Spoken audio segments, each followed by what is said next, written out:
Gemini 5, a radical magazine. The radical magazine is on the edges of society. Radical means at root. What the radical magazine is trying to demonstrate is that there's another way of seeing things very different from how mainstream sees it. And they're promoting the idea of change at that level, the deep-rooted level, the foundations of society they're trying to change. And by metaphor, we can see that there is within us a similar part. It may not be the prominent part, the strongest part, and we may not feed it. And we may have only really got in touch with it at university or something when this kind of revolutionary approach to life is most popular. And then we'll forget it when we're offered money to fit in with the mainstream.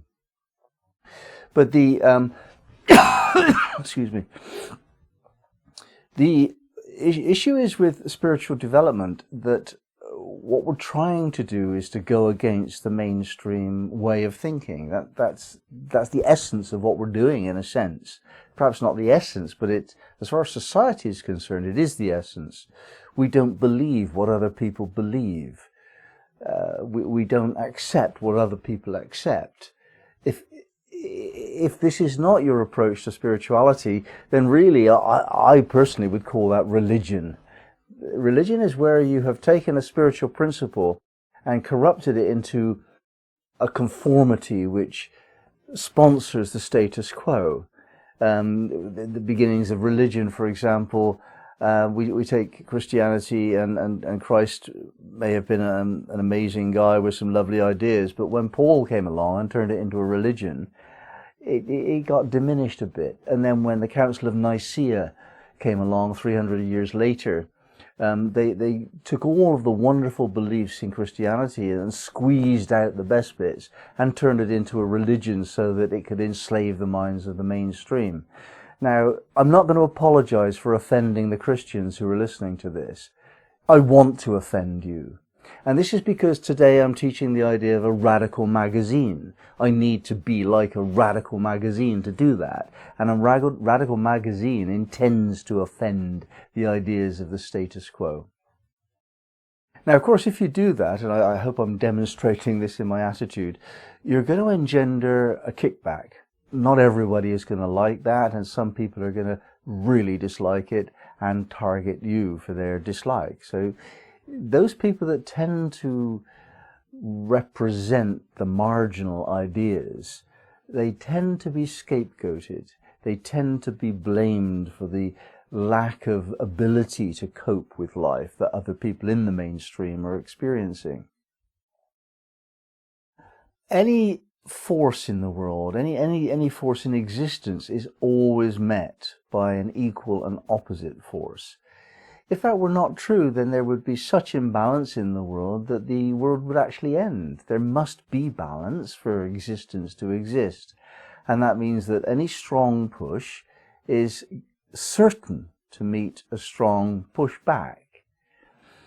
And a radical magazine is intending to pinpoint the issue at hand in this moment in time, just to make clear what kind of pushback is occurring. As I speak, there are riots occurring in America. This is 2020. And injustice against blacks particularly, but minorities generally, has not been dealt with. In all of these years, it still has not been dealt with. The forces of law and order do not stand for justice. They stand for order, but not justice. And that push is a force. That's a very, very strong force against those on the margins. And the minorities are the marginals. That's what they are. So they're pushing back and they're saying, look, no, we've not, we're not happy with this. We're not going to take any more. And those people who resonate with that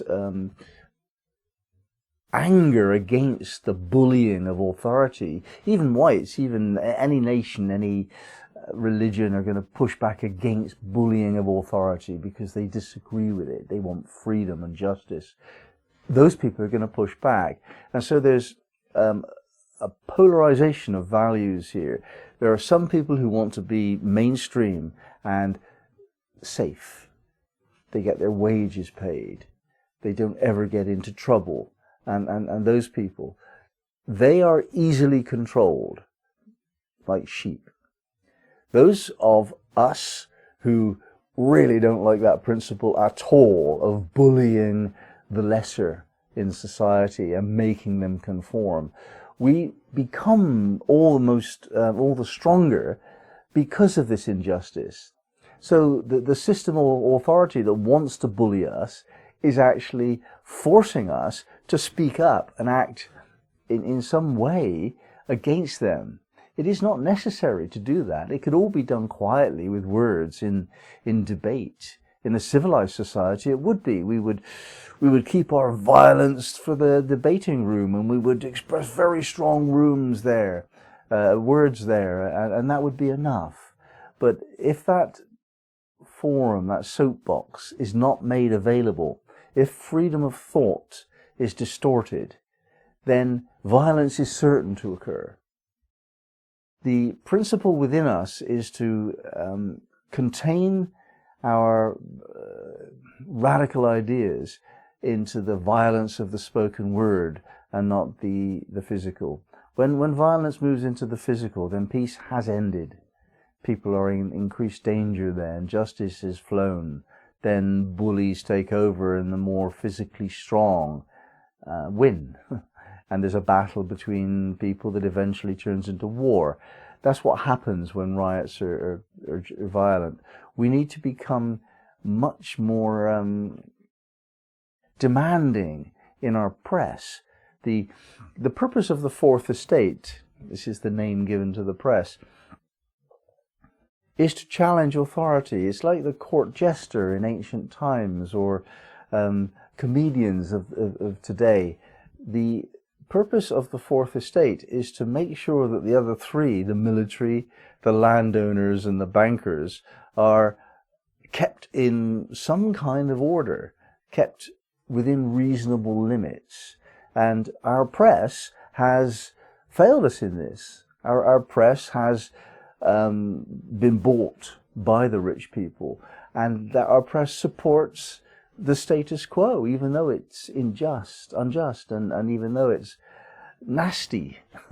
The press does not speak up against that enough, and has been bought off.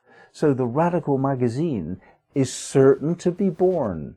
When the mainstream press has been corrupted, then the Radical magazine will take over.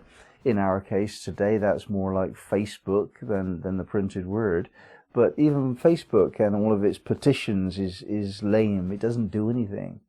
We need a communication system that works and gets other people in the world thinking differently.